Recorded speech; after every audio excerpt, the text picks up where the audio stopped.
Alors gouverner, c'est agir. Pour moi, c'est avant tout un signal d'optimisme envoyé à tous les étudiants, voire tous les professeurs, sur le thème de la maîtrise de leur propre destinée. Vont rejoindre des entreprises, ils y sont déjà. Ils ont le sentiment parfois d'être enfermés dans des processus.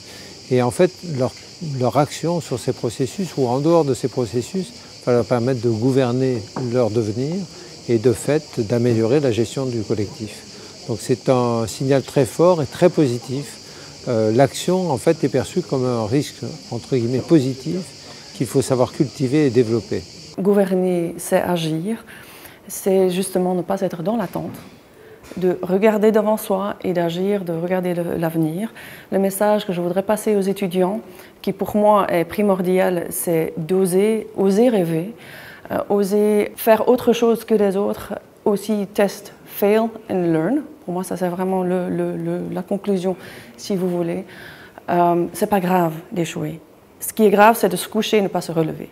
Donc il faut le faire, il faut se relever, il faut aller en avant et être optimiste, et ça marche bien. Gouverner, c'est agir 2017. On a vu tout ce que l'on met et ce que l'on essaye avec beaucoup d'humilité de mettre en œuvre au sein de l'IGSRH et au sein du groupe IGS plus globalement. La pédagogie de l'encouragement, donner du sens à nos apprenants, laisser, oser essayer. On leur dit souvent, vous n'êtes pas dans une école ici, vous êtes dans votre laboratoire d'entreprise. Osez.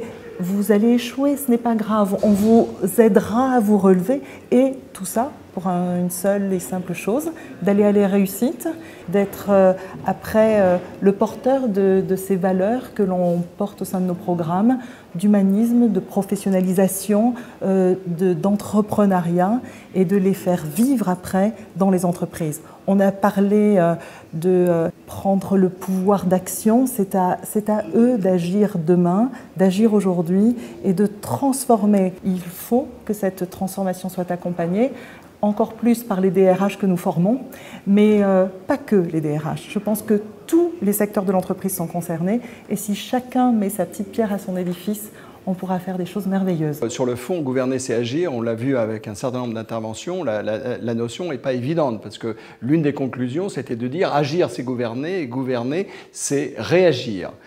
Ce qui est fondamental, c'est, je crois, l'idée de l'action qui est derrière. Et ce qui me semble être très important lorsqu'on est en situation pédagogique, c'est de permettre aux apprenants réellement d'être des acteurs de leur propre formation. Et ce qui me frappe aujourd'hui, c'est qu'avec les possibilités offertes par le digital, on a des situations pédagogiques qui donnent aux apprenants de nouveau la main sur l'apprentissage de certaines compétences, y compris des soft skills.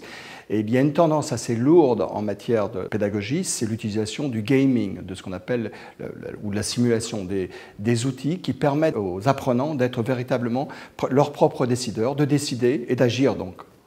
Alors par rapport aux professeurs, cette situation d'apprenant beaucoup plus acteur est beaucoup plus compliquée parce que traditionnellement, le professeur est quelqu'un qui a la connaissance, le savoir, ce qui est très gênant aujourd'hui avec évidemment la révolution digitale, et d'ailleurs Michel Serres le dit dans l'ouvrage La Petite Poussette, c'est que les apprenants en savent quelquefois plus que le professeur. Alors ça veut dire que le professeur doit jouer un autre rôle, et ce rôle, c'est plutôt effectivement un rôle un petit peu de mise en perspective de la connaissance que les apprenants ont déjà, parce qu'il suffit de googliser un sujet. Je pense d'ailleurs si on avait googlisé « gouverner, c'est agir », on aurait déjà trouvé des tas de définitions.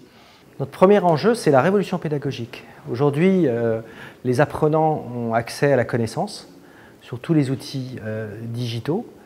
La pédagogie descendante ne fonctionne plus. Donc il faut absolument que nos formateurs, nos professeurs prennent en compte cette notion et se remettre en cause et révolutionnent la pédagogie.